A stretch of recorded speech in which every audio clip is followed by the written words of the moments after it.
সিয়াম পালন করবো, সিয়াম পালন করলে কি হবে আল্লাহ জানায় দিচ্ছেন, লাআল্লাকুম তাত্তাকুন, যাতে তোমরা মুত্তাকি হতে পারো। অর্থাৎ তোমরা সিয়াম পালন করবা, যাবতীয় হারাম থেকে বিরত থাকতে পারবা।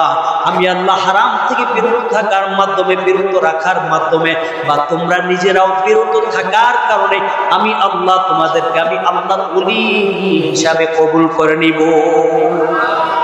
সিয়াম মানুষকে মুত্তাকি বানায়। মুত্তাকি হলে কি লাভ? আল্লাহ তাআলা সূরাতুল জারিয়াতের সূরাতুল নাজিআতের মধ্যে জানায় দেন, ওয়া আম্মা মান খাফা মাকামা রাব্বিহি ওয়া নাহান নাফসা আনিল হাওয়া ফাইন্নাল জান্নাতা হিয়াল মাওয়া। যে বান্দা আমি আল্লাহকে ভয় করে মনের খায়সা থেকে বিরত থাকবে, কারণ আমাদের রোজার নাম কি জানেননি? রোজা কাকে বলে? কয় আত-তাআমু ওয়াশ-শারাবু, খানা এবং পিনা, আর হচ্ছে ওয়াল জিমাউ, অর্থাৎ আপনার এই যে মনের খায়সাত এগুলো থেকে বিরত থাকার নামই কিন্তু রোজা। আল্লাহ বলেন যে বান্দা মনের খায়সাত মিটানোর ক্ষেত্রে আমি আল্লাহকে ভয় করবে, আমি আল্লাহ তার জন্য ওয়া আম্মা মান খাফা মাকামা রাব্বিহি ওয়া নাহান নাফসা আনিল হাওয়া ফাইন্নাল জান্নাতা হিয়াল মাওয়া। নিশ্চয়ই ওই বান্দার ঠিকানা, ওই বান্দার স্থান আমি আল্লাহ জান্নাতকে নির্ধারণ করে দেই। বলে আল্লাহ কয়টা জান্নাত আমি আল্লাহ তাকে মালিক বানায় দেই।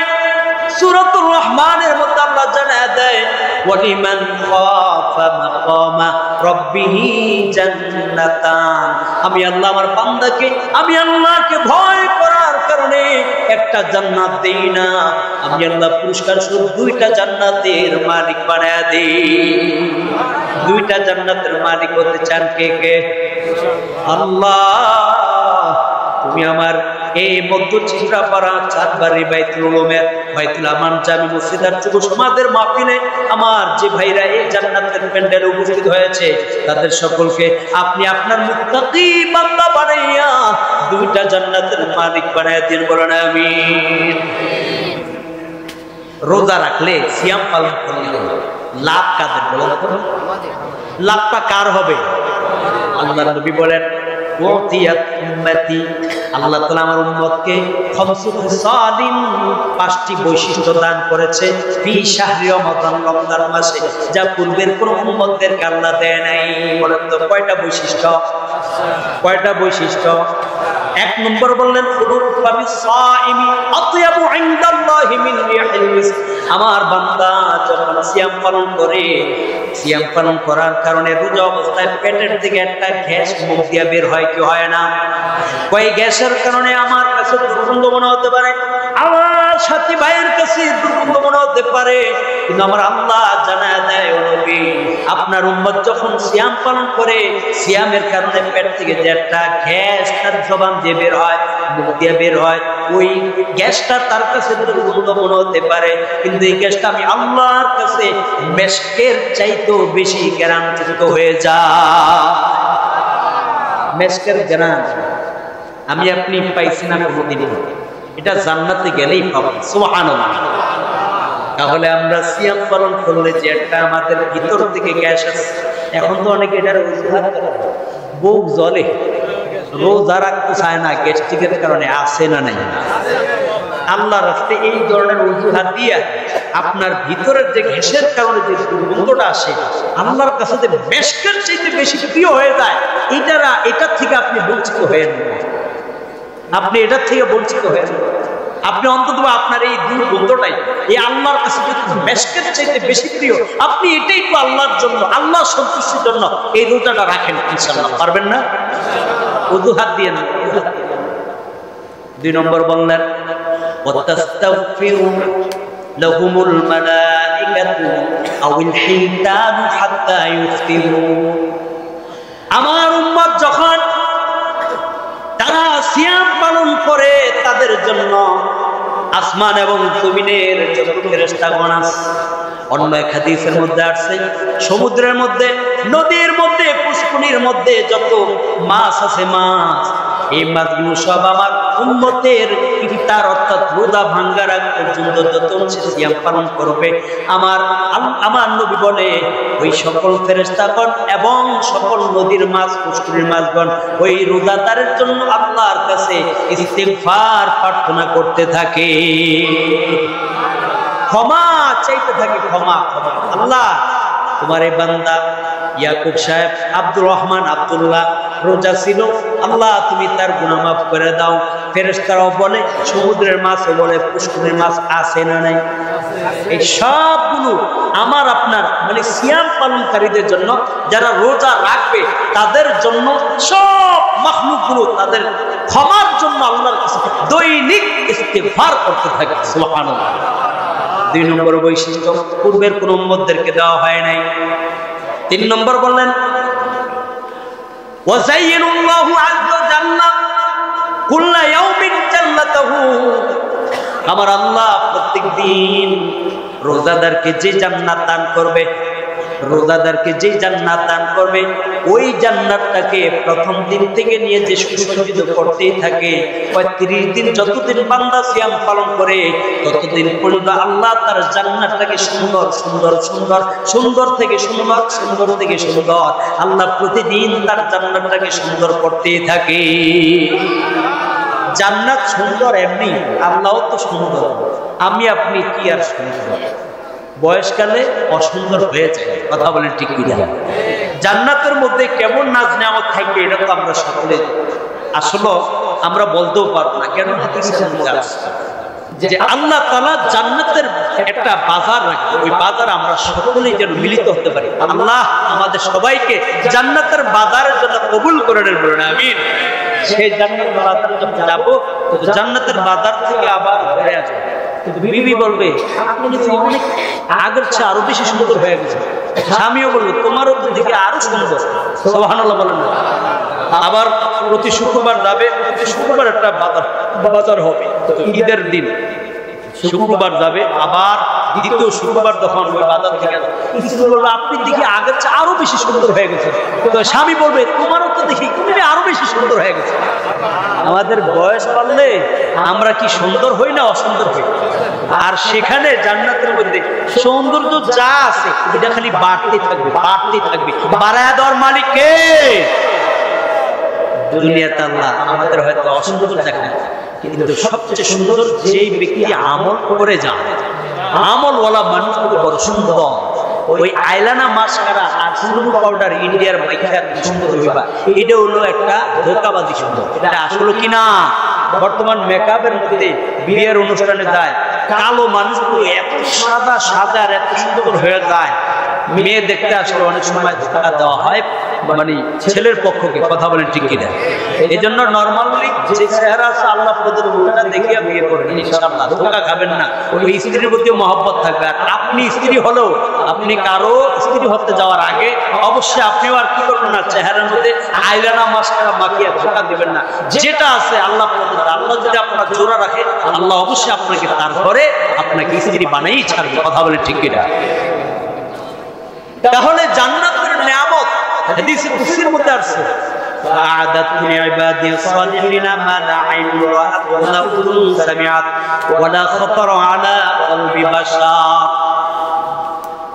আল্লাহ নবী হাদিসে কুদসির মধ্যে আল্লাহর পক্ষ থেকে বরাত দিয়ে বলেন, আল্লাহ তাআলা জানিয়ে দিয়েছেন হে দুনিয়ার মানুষ, আমি আল্লাহ তোমার জন্য জান্নাতের মধ্যে কি প্রস্তুত করে রেখেছি, মালা আইনুন রাআত, কোন চোখ আজ পর্যন্ত তা দেখতে পারে নাই, ওয়ালা উযুন সামিআত, কোন কান আজ পর্যন্ত তা শুনতে পারে নাই, ওয়ালা খাতারা আলা কলবি বাশার, কোন অন্তর আজ পর্যন্ত তা উদ্ভাবন করতে পারে নাই। আল্লাহু আকবার।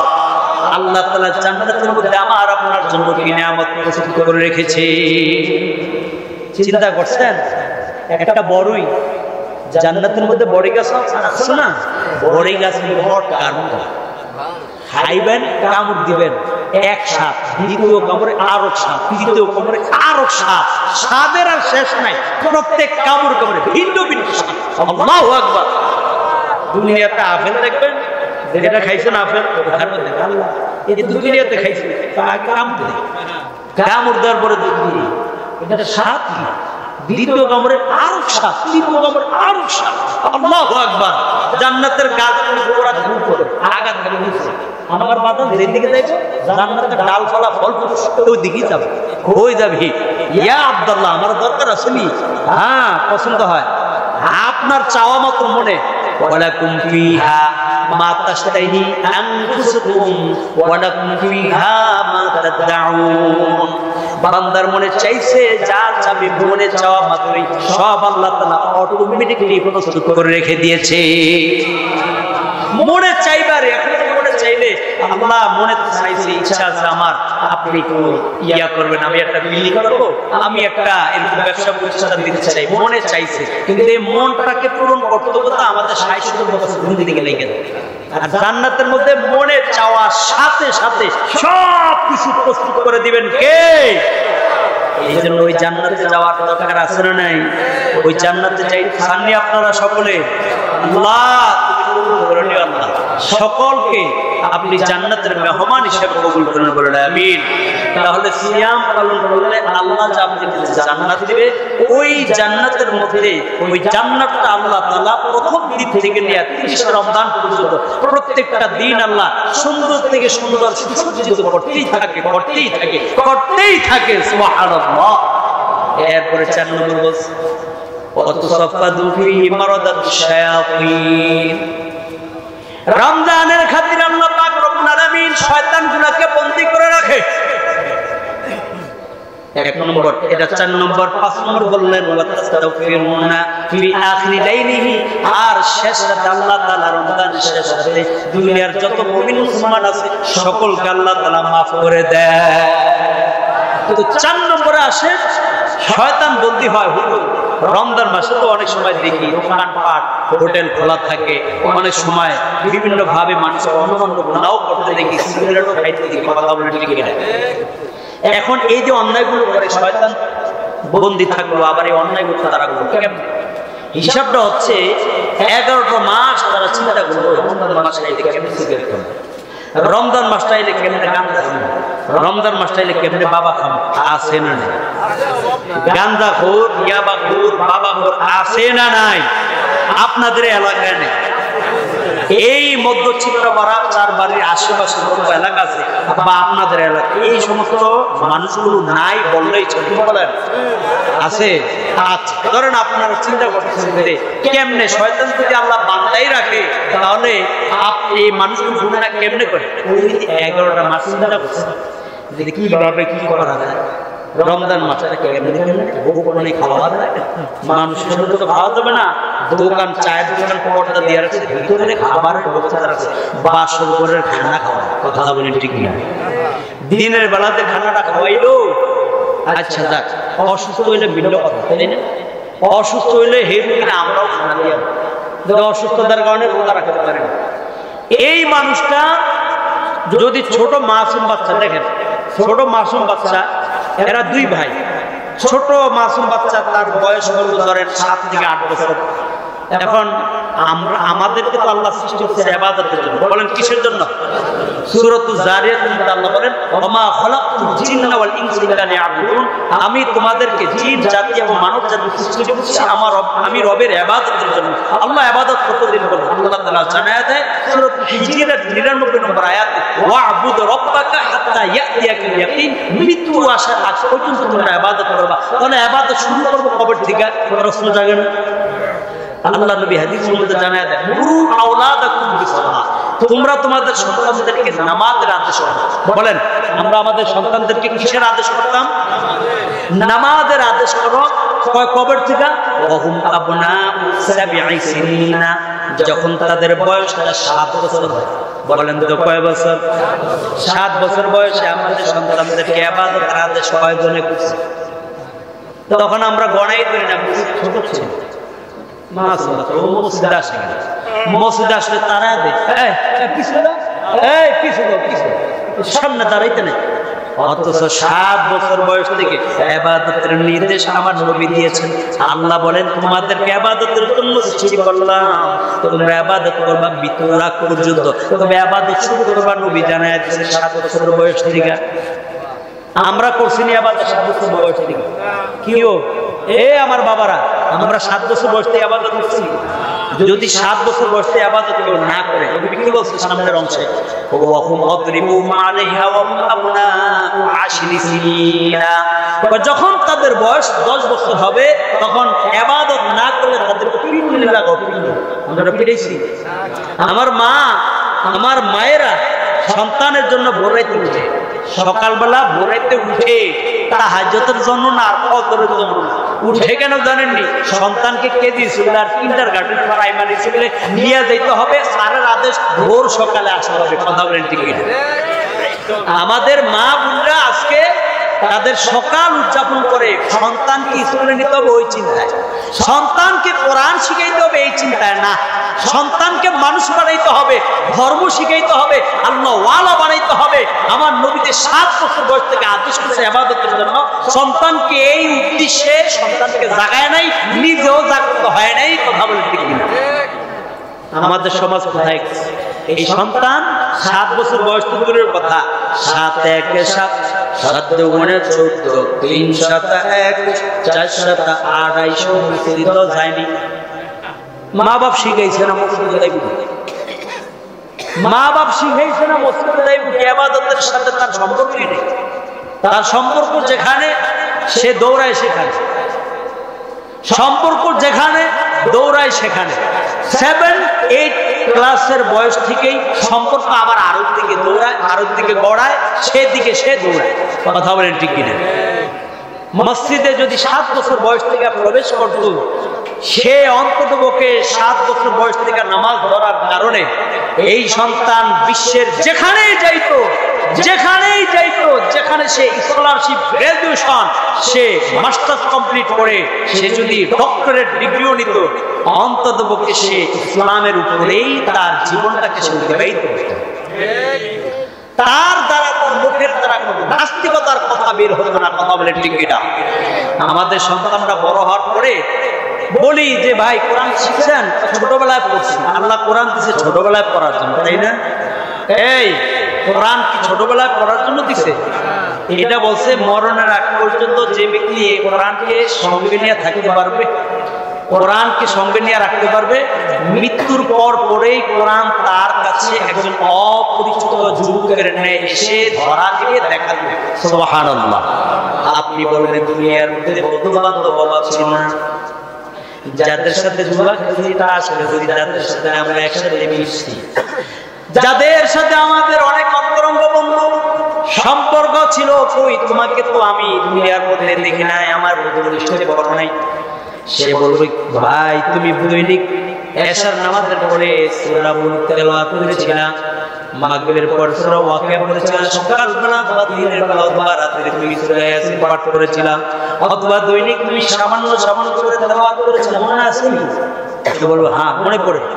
আমি তোমার সেই কোরআন আজকে আমি যুবক বেশি তোমার কাছে হাজির হয়ে গেছি। এতদিন মৃত্যুর আগ পর্যন্ত তুমি আমার সাথে সম্পর্ক জুড়াইছি না, আজকে কেন রে তুমি আমার সাথে সম্পর্ক বিচ্ছিন্ন করলা? আমি দেখলাম তুমি দুনিয়ার বুকে নাই, অটোমেটিক্যালি আমি কোরআন তোমার কাছে হাজির হয়ে গেছি। আমি এখন নিয়ত করেছি, আমার এখন পাক্কা ইরাদা তোমাকে জান্নাতে পৌঁছানোর সামান্য পরিমাণও বিচ্ছিন্ন হব না। দুনিয়ার সব বই পড়ছেন, 10টা নেকি পাইছেন নি, কিন্তু কোরআন পড়লে মান কোরআন কোরআন খাতাম মিন কিতাবিল্লাহ, যে ব্যক্তি কোরআন থেকে একটা হরফ পড়বে তার আমলনামা 10টা সওয়াব দান করে দেয়। কে? একটা হরফ পড়ছেন, একটা হরফ, আলিফ লাম মিম। আচ্ছা এখানে 3টা হরফ, 3 দশে 30, 3 দশে 30, 30টি নাকি সাথে সাথে আপনি পাচ্ছেন। সুবহানাল্লাহ বলেন। আপনার সন্তানকে বড় ডক্টরেট বানাইছেন, ইঞ্জিনিয়ার বানাইছেন, ওর আমলনামায় কোরআন পড়ার মধ্যে একটা সওয়াব দেখেন। ওই মা গর্বিত। কোরআন খেলাওয়ালাদেরকে, যারা কোরআনের হাফেজ হয়, যারা কোরআনের আলেম হয়, এদের দুনিয়াতে দাম নাই বললেই চলে। দুনিয়াতে আমরা দাম দেই এদেরকে। ব্যাটে বলে 4 বা 6 যদি কারো লাইগা যায়, রাষ্ট্র যদি দেখে আর খুশি হয়ে যায়, চেক বই ধরায় দেয়, ধরেন এই চেক বইটা লন, তোমার ফ্ল্যাট দিলাম, গাড়ি দিলাম, বাড়ি দিলাম, তোমার সরকারি মাসে মাসে এত এত টাকা তোমার জন্য ধার্য করা হলো। কথা বলেন ঠিক কি ঠিক? দুনিয়ার প্লেয়ারদেরকে এইভাবেই সম্মান করা হয়। কেন? তারা বিশ্বকাপ জিতে আসবে। আর মিয়া বিশ্বকাপ তো দূরের কথা, বাহিরের রাষ্ট্রের সাথে বিশ্বকাপের খেলা যখন হয় চায়ের কাপটাই তো আনতে পারবে। চায়ের কাপ আনতে পারছে? চায়ের কাপটাই আনতে পারে নাই তারা, বিশ্বকাপ তো দূরের কথা। আর আমার আপনার দেশের সন্তান নাজমুল সাকিব, হাফেজ জাকারিয়া, এরপরে কি তাকরিম, হাফেজ তাকরিম কোরআনে কারীমের হাফেজ হয়ে বাংলাদেশটাকে 100টা রাষ্ট্রের চাইতেও বেশি রাষ্ট্রের সাথে পরিচয় করে দিয়েছে। বলেন সুবহানাল্লাহ। কোরআনের দ্বারা তারা সম্মানিত হলো। কোরআনের সাথে সম্পর্ক থাকার কারণে সমস্ত ফেরেশতাদের সর্দার হযরত জিবরাইলকে আল্লাহ বানায়া দিলেন। কোরআনের সাথে সম্পর্ক ছিল মক্কার, সারা বিশ্বে মক্কাকে আল্লাহ পরিচয় করে দিলেন। কোরআনের সাথে সম্পর্ক ছিল মদিনাকে আল্লাহ তাআলা পরিচয় করে দিলেন। কোরআনে কারীমের মধ্যে আছে সূরাতুল ওয়াকিআত মাক্কিয়া, আবার আছে মাদানিয়া, সূরাতুল মুহাম্মাদিন মাদানিয়া। এখানে মদিনা শরীফে নাযিলকৃত সূরা আছে, মক্কা শরীফে নাযিলকৃত সূরা আছে। এই দুই সূরার কারণে মক্কা মদিনাকে সারা বিশ্বের মধ্যে আল্লাহ পরিচয় করে দিলেন। এই কোরআনের সাথে সম্পর্ক থাকার কারণে আমাদের নবীজিও যেমন শ্রেষ্ঠ নবী, আবার কোরআনও শ্রেষ্ঠ কোরআন। এই কোরআন কিয়ামত পর্যন্ত হেফাজত করবেন কে? কোরআনে হাফেজরা যখন এই কোরআনকে হেফাজত করে, 30 পারা কোরআন মানে কি জানেন? 114টি সূরার হাফেজ। 114টি সূরা মানে কি? 6666টা আয়াতকে তারা মুখস্থ করে হাফেজ হয়েছে। পৃথিবীর একটা গ্রন্থ দেখান, ওই গ্রন্থটা মুখস্থ করে আপনার চেয়ে বড় ডক্টরেট হয়েছে। তাহলে কোরআন থেকে কেন আজকে আমরা দূরে? এই কোরআন নাজিলের মাস কোন মাস? আমি কইতাম না, আপনারা এখন মাঝে মাঝে বক্তা আপনাকে হইতে হইব, আমি হইতে হবে। খালি বক্তাই কইব, শ্রোতারা ঘুমাইবে। আমার সামনে ওই যে রুমাল মাথা দিয়ে বাবা ঘুমাইতেছে। যাই হোক, আরো কয়েকজন আছে, আপনার একটু ডাইরেক্টভাবে দেখিয়া একটা জিকির করে লা ইলাহা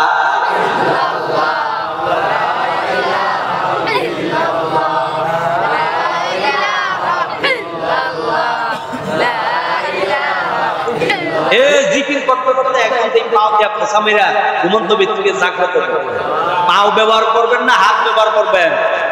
মাথার ভিতরে একটু আলতোভাবে মহব্বতের সাথে একটু পিঠের মধ্যে এভাবে হাত তুলে দেন আর জিকির করেন লা ইলাহা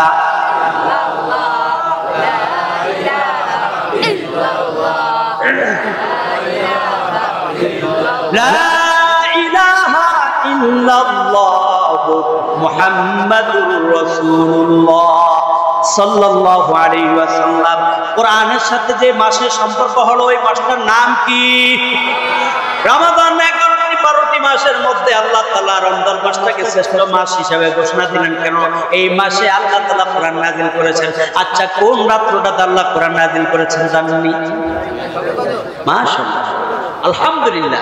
আল্লাহ বলেন ইন্না আনজালনাহু ফি লাইলাতিল কদর লাইলাতুল কদরি খায়রুম ওয়া মা আদরাকা মা লাইলাতুল কদর লাইলাতুল কদরি খায়রুম মিন আলফি শাহর।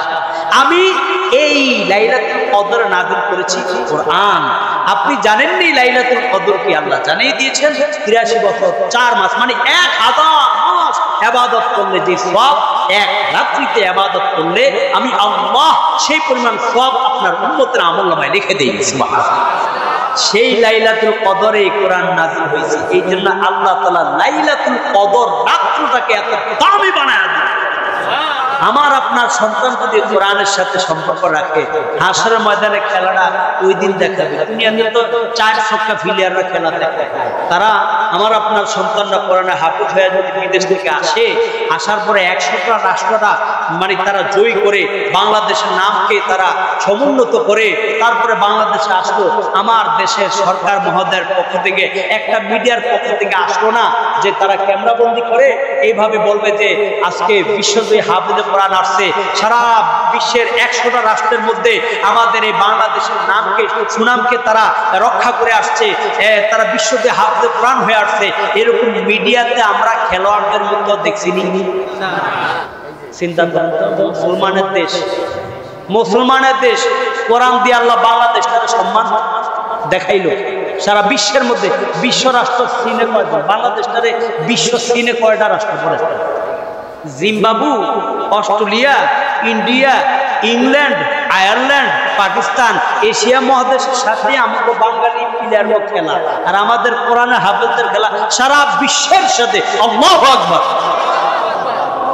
কাদের দাম বেশি? কাদেরকে দাম দেওয়ার দরকার ছিল আমাদের? একটা কোরআনে হাফেজ যখন বিশ্বতে হাফেজ হয়ে আসছে, সারা বিশ্বের মধ্যে প্রতিযোগিতা 1 নম্বর হয়ে আসছে, ওরে তো আমাদের সরকার থেকে ঘোষণা দেওয়ার দরকার ছিল। এই ফ্ল্যাটের মালিক তাকে বানিয়ে দেওয়া হলো, একটা গাড়ি রাষ্ট্রীয়ভাবে তাকে দেওয়া হলো এবং রাষ্ট্রীয়ভাবে প্রতি মাসে মাসে তার জন্য একটা সম্মানী ভাতা এই ধার্য করা হলো। কথা বলে ঠিক কিনা? করছে? আমরা মুসলমানরা আমরা এই ব্যাপারে কোনো আমদার করছি? কোন একটা চেয়ারম্যান, মেম্বার এবং এমপি, মন্ত্রী আজ পর্যন্ত কোন একটা হাফেজ কোরআনকে এরকম একটা সুযোগ গনিমত দান করছে? যদি করত, ওই চেয়ারম্যানের উপর, ওই মেম্বারের উপর, ওই এমপির উপর, মন্ত্রীর উপর আমার আল্লাহ এই এতটুকু একটা কোরআনের কারণে, কোরআন হাফেজকে সম্মান করার কারণে কিয়ামতের ময়দানে তার এইটুকুই নাজাত নসিলা হয়ে যেত। করে না? আমরা কেমন মুসলমান হইব? আমাদের প্লেয়ারদের দাম নাই দুনিয়াতে, হাফেজে কোরআনের দাম আল্লাহু আকবার। সেদিন মাঠের মধ্যে যখন বলবে বান্দারে কোরআনে কারীম দুনিয়ার মধ্যে যেভাবে তেলাওয়াত করেছো সেইভাবে পড়তেই থাকো, বলবে আলহামদুলিল্লাহি রাব্বিল আলামিন। একটা আয়াত পড়ছে, বলেন না সকলে আলহামদুলিল্লাহি রাব্বিল আলামিন। এক আয়াত পড়ছে, সাথে সাথে একটা তালা বিল্ডিং হয়ে গেছে। বিল্ডিংটা বানায় দিলেন কে? এক আয়াতে একতলা হয়ে গেল, উঠলো। এরপরে দ্বিতীয় আয়াত আর রহমানির রহিম, সকলে পড়ি আর রহমানির রহিম। আর রহমানির রহিম বলছেন, 2 তালা হয়ে গেল। এখন 2 তালা উঠলেন কেমনে? দুনিয়াতে লিফট উঠলেন কেমনে? লিফট এক নিচের তলা থেকে 24 তলা চাপ দিলে লিফট আপনাকে মুহূর্তের মধ্যে উপরে উঠে আনে। ঠিক এই কোরআনে কারীম এইভাবে পড়বেন আর উপরে উঠবেন। আল্লাহু আকবার বলেন। পড়বেন আর চড়বেন। 6666 তালা হবে জান্নাতের একটা বিল্ডিং এর উচ্চতা। সুবহানাল্লাহ। প্রশস্ততা কেমন? وسارعوا إلى مغفرة من ربكم وجنة عرضها السماوات والأرض। আসমান জমিনের মধ্যে যত বিশালতা আছে, জান্নাতের বিশালতা ঠিক এর চাইতেও বেশি। বিশালতা, বিশালতা। আপনাদের এই মধ্যচিত্রাপাড়া বা আপনাদের কোটালীপাড়া একটু জায়গা নেওয়ার জন্য সারা জীবন অর্থ ব্যয় করে একটু যদি শহরে জায়গা হইত, আর আল্লাহ কয় বেটা কোরআনের কারণে আমি আল্লাহ তোকে যে সম্মান দিচ্ছি, সবচেয়ে ছোট জান্নাতটা 10 দুনিয়ার সমান একটা ছোট জান্নাতের মালিক আমি আল্লাহ তোরে বানায় দিচ্ছি। এটা হলো যার একদম যারা পরিমাণ ঈমান আছে এই ব্যক্তি। তাহলে এই জান্নাত, আরে জান্নাতের মধ্যে যদি একটুও জায়গা পাই তাতেই তো অনেক কিছু। কি বলেন? এই জান্নাতের খেলা সেদিন দেখানো হবে একটা কোরআন হাফেজকে দিয়ে। সেদিন আমাদের দুনিয়ার যত বড় বড় মন্ত্রী মিনিস্টার যারা ছিল, যারা কোরআন হাফেজদেরকে বিভিন্নভাবে কটূক্তি করত আর মাদ্রাসা শিক্ষিতদেরকে কাঠমোল্লা অর্থ কি জানে, এই কাঠমোল্লারা দেশটা যারা এই সমস্ত কোরআনের কথা বলে, তারা এই সমস্ত কথা বলছে, এরা কিয়ামতের দিন কি বলবেন? ইয়া লাইতাহা কানাত কাদিয়া মা আগনা আন্নি মাদিয়া হালাকা আন্নি সুলতানিয়া। আঙ্গুলগুলো এইভাবে কামড়াইতে থাকবে আর বাবাই হাই, কেন মৃত্যুটা আমার শেষ হলো না? আমার সম্পদ আমার কোনো কাজে আসলো না, আমার রাজত্ব সব শেষ হয়ে গেল। এইভাবে আঙ্গুল কামড়াইতে কামড়াইতে আঙ্গুলটারে মেসওয়াক বানায় ফেলবে। কাম হবে নি, কোনো কাম হবে সেদিন? সেদিন চায়া চায়া দেখবে যাদেরকে গালি দিছিলা, যাদেরকে কাঠমোল্লা বলছিলা, এদেরকে আজকে এদের খেলা দেখো। খেলা কারা দেখবে? সমস্ত নবীরা, সমস্ত ওলি গাউস কুতুব যারা দেখবে পৃথিবীর শুরু থেকে শেষ পর্যন্ত সকলের সামনে কোরআনে হাফেজ খেলা দেখাবে। আল্লাহ তাআলা কোরআনে হাফেজদের মা বাবাকে পুরস্কার দিবে, এই নূরের মুকুট পরাবে সকল নবী রাসূলদের সামনে। বলেন আল্লাহু আকবার। এমন নবী রাসূলদের সামনে আমাদের মাথায় নূরের মুকুট হোক, আমরা কে কে চাই? সন্তান নাতিদেরকে কোরআনের হাফেজ বানাতে চাই, পারবো না ইনশাআল্লাহ? তাহলে আলোচনা কোথায় করছিলাম? জান্নাতের সৌন্দর্যের ব্যাপারে।